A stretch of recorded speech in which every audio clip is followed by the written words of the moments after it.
Molly, this is your mother. Again.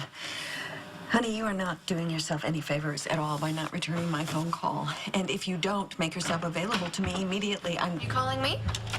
Yes, I'm calling you. I've been calling you. Well, I'm here now. Your father was here earlier. What is all this about you wanting to move in with him?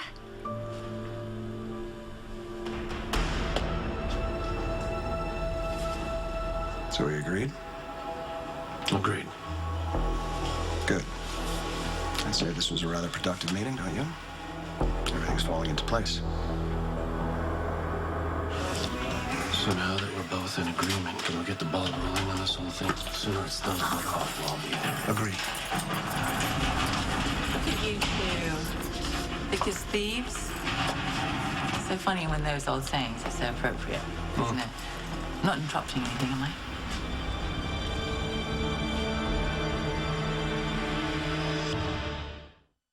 Oh my God, you are totally overreacting. Then you tell me how I'm supposed to react when Rick informs me that you want to move in with him. He's my dad, isn't he? What's wrong with that?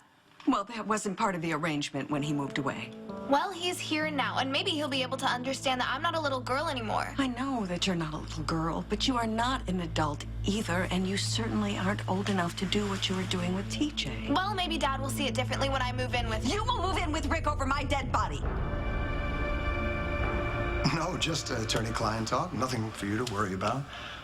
Commissioner Devane, I'm sorry. I haven't formally introduced myself. My name is Rick Lansing. I know who you are. Mainly by reputation. You're Mr. Kmita's brother, aren't you? Yes, I am. Yeah. And when I found out that you were coming down here to talk with Mr. Jerome, I pulled your file, quite an extensive history on both sides of the law. Very creative methods were employed to keep you out of Pentonville. It made me kind of curious as to what kind of favors were pulled in, you know, on your behalf. There must have been some significant leverage applied to get you a spot as DA. Well, I served with distinction. Well, your tenure was characterized with blatant corruption. Isn't that part of the reason that you were packed off to a private practice in LA? No, that's not quite how it happened. I am a defense attorney, yes. Mr. Jerome's defense attorney, to be exact, and I demand that you either charge or release my client. No, I don't think so. I've only had Mr. Jerome here for 24 hours. Legally, I can keep him here for 48. He's a person of interest, you see. He was found standing over A.J. Quartermain's body, holding the gun that shot him. Isn't that right, Mr. Jerome?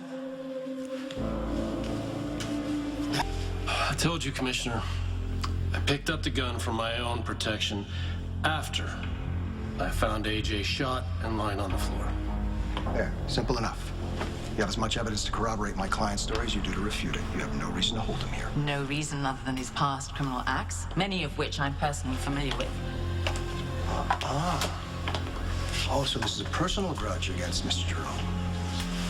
I must say, if that's the case, then I will have to bring a rather large lawsuit against the county, the city, and you as well, Mr. Devane. You know, from what I hear, from the short time that I've been back, Mayor Lomax is just looking for a reason to kick you to the curb. And you know what? I'm happy to give her one. So here's the deal, Commissioner. You release my client immediately, or you lose your job and every penny that you have. Why go to so much trouble, Mr. Lansing? All you have to do is ask your client to give us the name of the person he was with when the crime was committed.